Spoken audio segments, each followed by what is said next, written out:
이번 지방선거에서 발달장애인 투표를 보조하는 사람을 허용하느냐 마냐를 놓고 갈등이 빚어지고 있습니다. 선관위에선 대리투표 가능성 때문에 투표 보조를 마음대로 허용할 수 없다는 입장이지만 선거 때마다 기준이 다르고 허용 여부도 투표소 현장에서 판단하라고 해 논란을 키우고 있습니다. 정현우 기자입니다. 지난 금요일 발달장애인인 30대 아들을 데리고 사전투표장에 도착한 박금련 씨.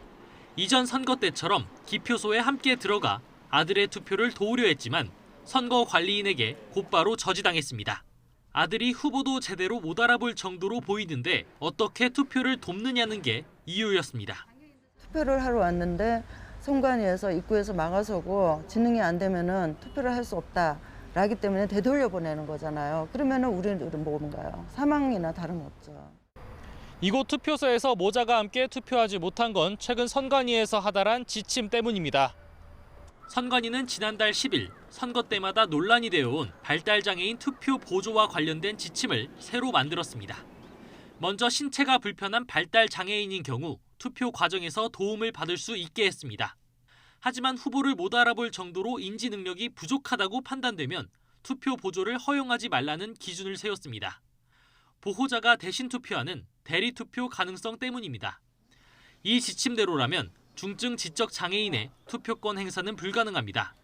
이 기준 때문에 이전 선거에선 투표할 수 있었고 이번엔 투표하지 못하는 경우가 생긴 겁니다. 지능이 안 되시는 분들이 엄청 많을 거예요. 차별화는 절대 있어서는 안 되고 당연히 권리 행사를 해야 된다라고 주장을 합니다. 여기서 중요한 건 발달 장애인의 인지 능력을 누가 판단하느냐는 겁니다. 선관위는 투표소 현장 관리인이 알아서 판단하라고 지침을 내렸습니다. 같은 발달 장애인이더라도 투표소마다 판단이 다를 수 있다는 의미입니다. 현장에 계신 분들이 장애에 대해서 이해를 하고 있거나 교육이라도 받으신 분들인지 알 수도 없고 기준도 없는 걸 적용하는 것 자체가 그동안 발달 장애인의 투표 보조 관련 지침이 자주 바뀌면서 혼란이 가중된 측면도 있습니다. 선관위는 지난 2016년 장애인 단체 요구를 받아들여 지적 자폐성 장애인도 투표 보조가 가능하다는 지침을 넣었습니다. 하지만 지난 2020년 법령 해석을 거쳐 해당 내용을 지우면서 발달 장애인은 투표 보조 대상에서 다시 빠졌고 이후 장애인 단체와 법적 분쟁이 일기도 했습니다. 선관위 지침이 오락가락하는 원인으론 선거법 문제가 지적되고 있습니다.